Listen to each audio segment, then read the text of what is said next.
नमस्कार, आप देख रहे हैं जनता टीवी। मैं हूं आपके साथ अमन त्रिपाठी। रुक करेंगे 2 मिनट में 10 बड़ी खबरों का। नई संसद में पेश हुआ महिला आरक्षण बिल, महिलाओं में खुशी का माहौल। विधानसभा अध्यक्ष ऋतु खंडूरी ने पीएम का जताया आभार। हरिद्वार में नाबालिग बहनों को नौकरी का झांसा देकर किया गया उनका सौदा, पुलिस ने मारा छापा। दंपत्ति समेत 6 दलालों को किया गिरफ्तार। हल्द्वानी में रेलवे क्रॉसिंग के पास ग्रामीणों ने दिया धरना, सड़क का अलाइनमेंट सुधारने और सर्विस लेन देने करने की रखी मांग। एसडीएम के लिखित आश्वासन पर समाप्त हुआ प्रदर्शन। काशीपुर में पुलिस ने चोरी का किया खुलासा, घर के पास खड़ी वाहन पर करते थे हाथ साफ, चोरों को किया गिरफ्तार। देहरादून में बिजनेस स्कूल में रैगिंग का मामला, प्रशासन में मच गई खलबली, पुलिस ने मामले का लिया संज्ञान। हरिद्वार में ट्रेन की चपेट में आने से हाथी की मौत, वन महकमे में मच गया हड़कंप, वन विभाग ने शव का कराया पोस्टमार्टम। देहरादून में मानसून के दौरान हुए क्षतिग्रस्त पुल का किया गया आकलन, बारिश ने मचाई थी काफी तबाही, विकास कार्य को फिर से लाया गया पटरी पर। रुड़की के सरकारी स्कूलों में सांस्कृतिक कार्यक्रम का किया गया आयोजन, बच्चों ने दिखाई अपनी प्रतिभा, लोक नृत्य पर छात्राओं ने एक से बढ़कर एक दी प्रस्तुति। देहरादून में भूमाफियाओं के हौसले बुलंद, डीएम को जमीनी फर्जीवाड़े से संबंधित मिली कई शिकायतें, कहा भूमाफियाओं पर जल्द लगेगी लगाम। प्रदेश में डेंगू के मरीजों की संख्या में इजाफा, स्वास्थ्य मंत्री धन सिंह रावत ने की अधिकारियों संग बैठक, डेंगू की रोकथाम को लेकर दिए दिशा निर्देश।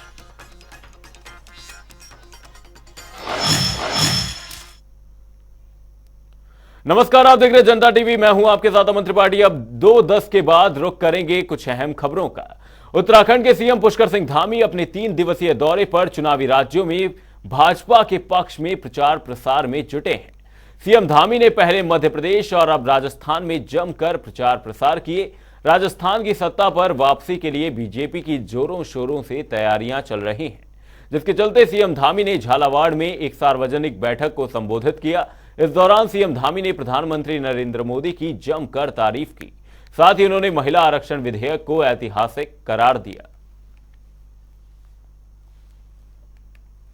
के अंदर पहले दिन ऐसा ऐतिहासिक काम हुआ, भूतों ने भविष्य दी। देश की आजादी के बाद कोई सरकार जो काम नहीं कर पाई, हमारे प्रधानमंत्री मोदी जी के नेतृत्व में हमारी माताओं बहनों को आगे लाने के लिए 33% आरक्षण का बिल उस संसद के अंदर पेश हो गया। अब हमारी माताओं बहनों को भी हर क्षेत्र में आगे आने का अवसर मिलेगा। हमेशा से उन्होंने मातृशक्ति के उत्थान के लिए काम किया है। बेटी बढ़ाओ बेटी बचाओ अभियान उन्होंने प्रारंभ किया। देश के अंदर उज्ज्वला गैस का कनेक्शन हर घर को दिया जाए। देश के अंदर हर माताओं बहनों के आंसू पोंछने का काम उन्होंने किया। लखपति दीदी बनाने का काम उन्होंने शुरू किया है। तमाम जो मातृशक्ति है उसके सशक्तिकरण का काम उन्होंने शुरू किया है। ऐसे अनेकों काम में गिनाऊंगा तो बहुत देर हो जाएगी भाइयों बहनों। अभी आगे भी अनेकों कार्यक्रमों में कोटा तक हमें भाग लेना है। मैं आप सबसे निवेदन करने के लिए आया हूं कि 2018 से पहले राजस्थान के अंदर अनेकों काम हो रहे थे। आज मैं देख रहा था, इस रथ पर सवार होकर जब आया, अनेकों जगह पर तमाम सड़कों पर गड्ढे दिखाई दे रहे थे, पूरा रथ हिल रहा था। तो मैंने कहा भाई ऐसा लग रहा है कि यहाँ कांग्रेस की सरकार होगी। इसीलिए यहाँ पर जो है, क्योंकि मैं कल मध्य प्रदेश में था, पूरे दिन भर कल मैं मध्य प्रदेश में था। मध्य प्रदेश की सड़कें अच्छी, उत्तर प्रदेश की सड़कें अच्छी, उत्तराखंड आ जाएंगे तो आप 4 धाम जाने वाली आप सड़कों को देखेंगे। आप आइएगा, देखिए सब 4 धाम के दर्शन करिए। मैं आप सबको आमंत्रित करता हूँ। तो आपको लगेगा कि 4 धाम हमारे प्रधानमंत्री मोदी जी के नेतृत्व में सब चीजें आगे बढ़ रही है। मुख्यमंत्री पुष्कर सिंह धामी मध्य प्रदेश और राजस्थान के दौरे पर हैं, जहां सीएम धामी 24 के चुनावों को लेकर प्रचार कर रहे हैं। इस पर भाजपा के प्रदेश अध्यक्ष महेंद्र भट्ट ने कहा कि पूरा बीजेपी एक परिवार की तरह है। इसके साथ ही उन्होंने सीएम धामी की भी तारीफ की। उन्होंने कहा कि सीएम के कामों के चलते उनकी चर्चा पूरे देश में है। इसी के चलते उन्हें अन्य राज्यों में भी चुनाव के लिए बुलाया जा रहा है। उनसे बात करेंगे। देखिए, पूरे देश के अंदर जहाँ भी चुनाव होते हैं, हम एक परिवार के रूप में उस चुनाव में सारे प्रदेश देश के कार्यकर्ता लगते हैं। और मुख्यमंत्री धामी जी का तो आज जो स्थान है वो पूरे देश के अंदर एक प्रभावी स्थान के रूप में स्थापित हुए हैं।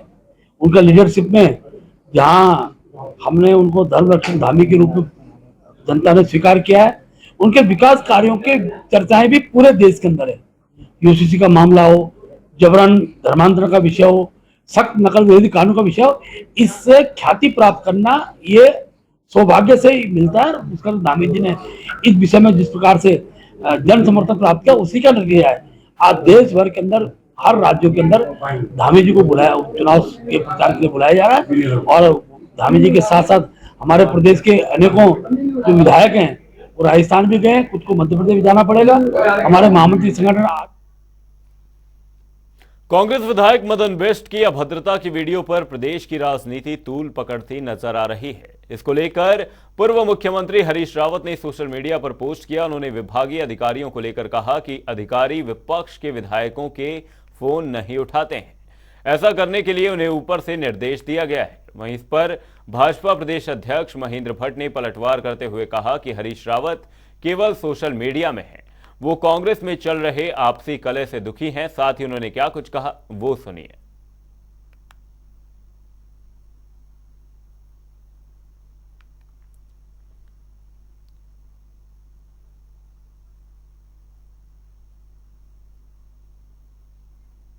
हरीश रावत जी आजकल केवल सोशल मीडिया में हैं, कुंठित हैं, कांग्रेस के आंतरिक द्वंद से दुखी हैं।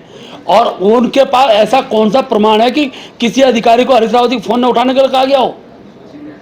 इस प्रकार का विषय स्वयं विधानसभा अध्यक्ष सदन के अंदर लिया है। हर जनप्रतिनिधि का फोन उठाने का जो कर्तव्य है वो अधिकारियों का रहता है। इस पर प्रश्न खड़ा करके हरीश रावत जी अपनी गरिमा को गिरा रहे हैं।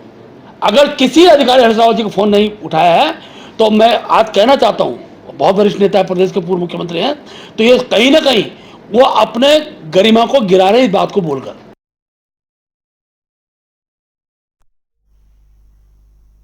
कैबिनेट मंत्री सुबोध उनियाल देहरादून में बीजेपी कार्यालय पहुंचे, जहां कैबिनेट मंत्री ने प्रेस कॉन्फ्रेंस की। इस दौरान कैबिनेट मंत्री ने सरकार के कामकाजों का ब्यौरा दिया और अपने विभागों में किए गए कार्यों की जानकारी दी। कैबिनेट मंत्री सुबोध उनियाल ने क्या कुछ जानकारी दी वो सुनिए।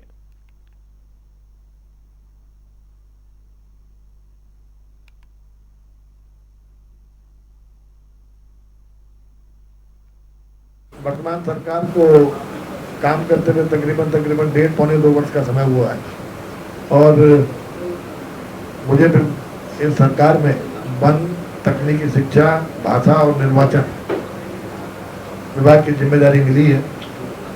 वन एक बहुत महत्वपूर्ण विभाग क्योंकि इस राज्य का 72% हिस्सा वन आच्छादित है और पूर्व में जब व्यापार नहीं था, जब सरकारी नौकरियां नहीं थी, जब सरकारों के गठन का कोई प्राविधान नहीं था, तो आम आदमी की आजीविका पूरी तरह से वन पर निर्भर हुआ। राजधानी में स्मार्ट सिटी के तहत हो रहे काम लोगों के लिए मुसीबत बन रहे हैं। पिछले 5 सालों से स्मार्ट सिटी के काम अब तक पूरे नहीं हो पाए। 2019 में स्मार्ट सिटी की नींव उस वक्त के पूर्व मुख्यमंत्री त्रिवेंद्र सिंह रावत ने रखी थी। 2022 तक देहरादून स्मार्ट सिटी में तब्दील हो जाएगी। तब से लेकर अब तक कई काम ऐसे हैं जो आधे अधूरे पड़े हैं। शहर भर में सड़कें खुदी पड़ी हैं। नालों का निर्माण न होने की वजह से सड़कों पर चलना मुश्किल हो रहा है। स्मार्ट सिटी के कार्य जल्दी हों, इसके लिए कई विभागों के पास इसकी जिम्मेदारी है, लेकिन अभी तक कार्य पूरे न होने पर अधिकारी एक दूसरे पर आरोप लगा रहे हैं। वहीं जिलाधिकारी सोनिका की माने तो स्मार्ट सिटी के अंतर्गत मात्र 8.5 किलोमीटर की सड़क ही बननी रह गई है। बाकी सभी काम पीडब्ल्यूडी के अंतर्गत आते हैं, जिन्हें पीडब्ल्यूडी पूरा करेगा। नहीं, हम लोग, मैं जैसे पहले भी बताती आई हूँ, शहर में जो 8.5 किलोमीटर की रोड है हमारी स्मार्ट सिटी में, बस वही कार्य अपूर्ण है आज की तारीख में और उसका कार्य तेजी से चल रहा है। सभी रोड पे आप देखेंगे कार्य चल रहा है। इसके अलावा जो शहर में काम चल रहा है वो पीडब्ल्यूडी के द्वारा, जैसे रिस्पना की रोड हो गई, रिस्पना वाले एरिया हो गया, जोड़ी वाला जोहरा वाली रोड हो गई, वो सारे जो है वो पीडब्ल्यूडी ऋषिकेश की विंग के द्वारा किए जा रहे हैं। इसके अलावा कुछ कार्य यूएसडीए द्वारा और कुछ कार्य अन्य एजेंसी द्वारा किए जाएंगे। जून 2013 की आपदा में केदारनाथ में भवन और भूमि खो चुके प्रभावितों को भू स्वामित्व देने सहित अन्य मांगों को लेकर बीते कई दिनों से आमरण अनशन किया जा रहा था। तो वहीं चार धाम तीर्थ महापंचायत ने भी आंदोलन को अपना समर्थन दे दिया है। वहीं केदारनाथ तीर्थ पुरोहित अध्यक्ष राजकुमार तिवारी का कहना है कि जून 2013 की आपदा में केदारनाथ में भवन और भूमि खो चुके प्रभावितों को भू स्वामित्व देने का सरकार जल्द से जल्द निर्णय ले। वहीं कांग्रेस प्रवक्ता शीशपाल बिष्ट ने कहा कि भाजपा सिर्फ दिखावे के लिए हिंदुओं की पार्टी बनी है, जबकि भाजपा के कार्यकाल में ही लगातार हिंदुओं और पांडे पुरोहितों का शोषण किया जा रहा है।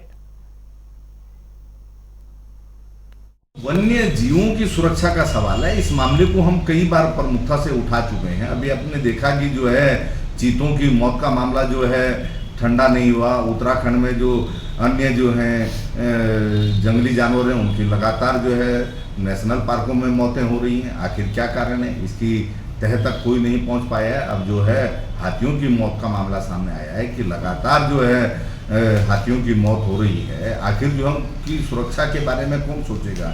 जो वन विभाग इतना पैसा डकार रहा है वन्य जीव सुरक्षा के नाम पर, आखिर जो है उस पैसे का सदुपयोग सुरक्षा के लिए क्या क्यों नहीं जा रहा है। जो भी आवश्यक चीज़ें हैं, जो भी आवश्यक कदम हैं वन्य जीवों की सुरक्षा के लिए वो उठाई जानी चाहिए। निश्चित तौर पर तभी जाकर के जो है उस लक्ष्य को राज्य प्राप्त कर पाएगा। अगर इसी तरीके से हाथियों की प्रदेश में ट्रेन से कटकर हाथियों की मौत का आंकड़ा लगातार बढ़ता जा रहा है। यदि बात की जाए बीते 22 सालों में तो प्रदेश में 508 हाथियों की मौत अलग अलग कर्म से हुई।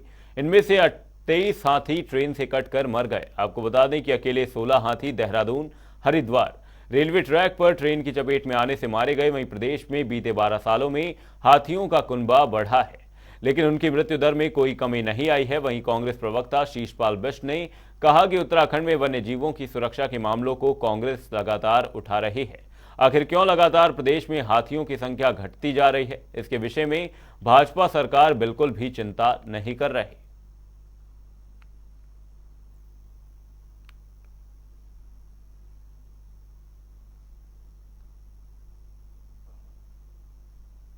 भारतीय किसान यूनियन ने राष्ट्रीय अध्यक्ष चौधरी किरत सिंह की अगुवाई में लक्सर में ट्रैक्टर महारैली निकाली और तहसील मुख्यालय पर जोरदार धरना प्रदर्शन किया। तहसील प्रशासन और अन्य विभागों पर जमकर हमला बोला। आपको बता दें कि किसान यूनियन ने 10 सूत्रीय मांगों को लेकर एसडीएम को ज्ञापन सौंपा है। साथ ही मांगे न माने जाने पर रेल का चक्का जाम की चेतावनी भी दी है।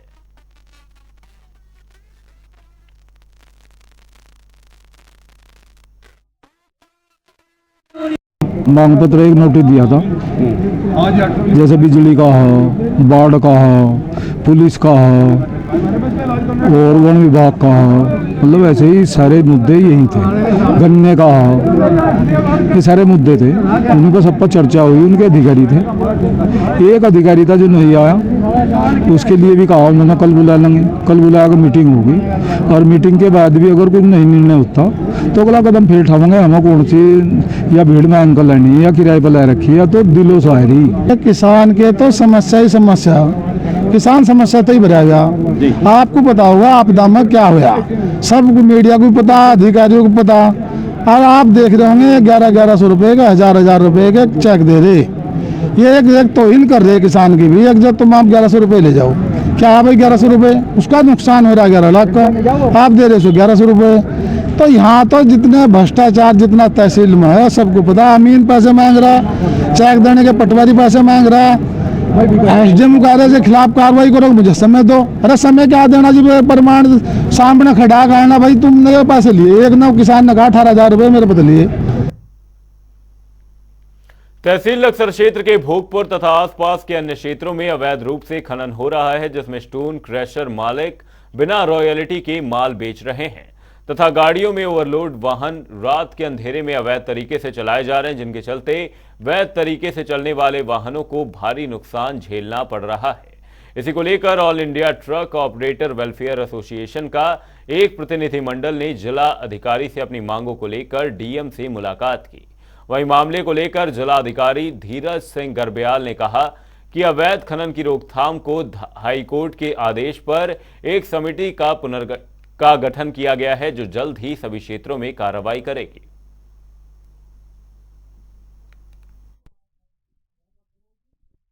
मेरा नाम पंकज त्यागी है, मैं मेरे ट्रांसपोर्टेशन अध्यक्ष हूँ। आज क्या मामला है जो डीएम साहब से मिलना है? हम डीएम साहब से इसलिए मिलने आए थे कि ये तहसील लक्सर में जो भोगपुर है एक क्रेशर जोन, यहाँ से अवैध खनन हो रहा है। रात के अंधेरे में सैकड़ों गाड़ी बिना रॉयल्टी, बिना प्रपत्र, कोई प्रपत्र नहीं, वाणिज्य कर भी नहीं, कुछ नहीं, और अवैध रूप से चल रही है ये।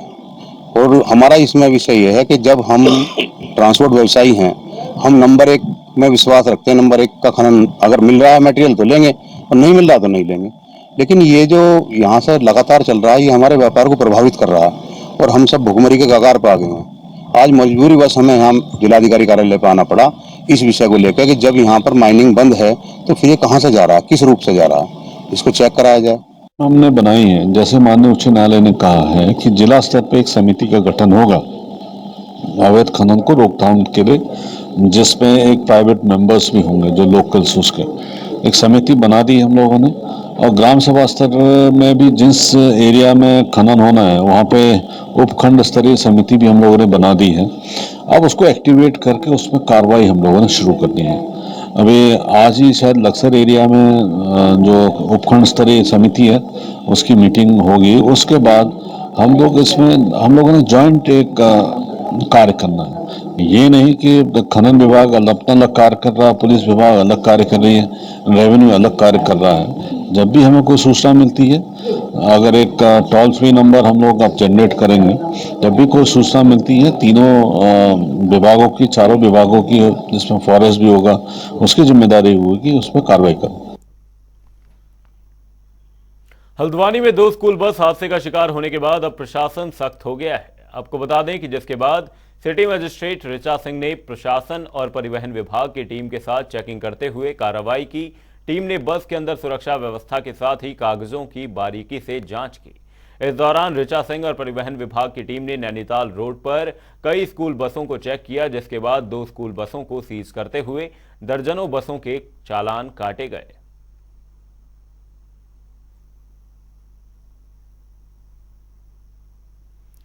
खबर हल्द्वानी से सामने, जहां पर आरटीओ विभाग की एक बड़ी कार्रवाई देखी गई। नैनीताल रोड पर बसों की चेकिंग की गई। बड़ी खबर, अहम जानकारी हल्द्वानी से, जहां पर दर्जनों बसों के इस दौरान चालान भी काटे गए। स्कूल बस हादसे को लेकर इस वक्त प्रशासन सख्त होता हुआ नजर आ रहा है। आरटीओ विभाग की इस दौरान बड़ी कार्रवाई देखी गई है। परिवहन विभाग चेकिंग कार्रवाई करता हुआ नजर आया। इस दौरान नैनीताल रोड पर स्कूल बसों की चेकिंग की गई। वहीं इस दौरान दर्जनों बसों के चालान भी काटे गए। खबर हल्द्वानी से सामने, जहां पर स्कूल बस हादसे को लेकर प्रशासन सख्त हो गया है। जिलाधिकारी महोदय का निर्देश प्राप्त हुआ था कि चूंकि स्कूल बसों की अभी परसों एक घटना यहाँ पर हुई और आज एक बस फिर गिर गई थी, और चूंकि जो स्कूल की टाइमिंग है उसमें बसों को चेक किया जाए कि क्या वो स्पीड में तो नहीं चल रहे हैं, बसों में फिटनेस है या नहीं है, सीट बेल्ट लगा रहे हैं नहीं लगा रहे हैं, संख्या कहीं बसों में जितनी मात्रा है, जितने बच्चे बैठ सकते हैं उससे अधिक तो नहीं है। इन सभी चीजों को ध्यान में रखते हुए अभी पिछले 2-3 घंटे से अभियान यहाँ पर परिवहन विभाग के साथ चलाया जा रहा है, जिसमें मेनली हम लोग स्कूल बसों को ही और जो उनकी वैन है उनको ही चेक कर रहे हैं।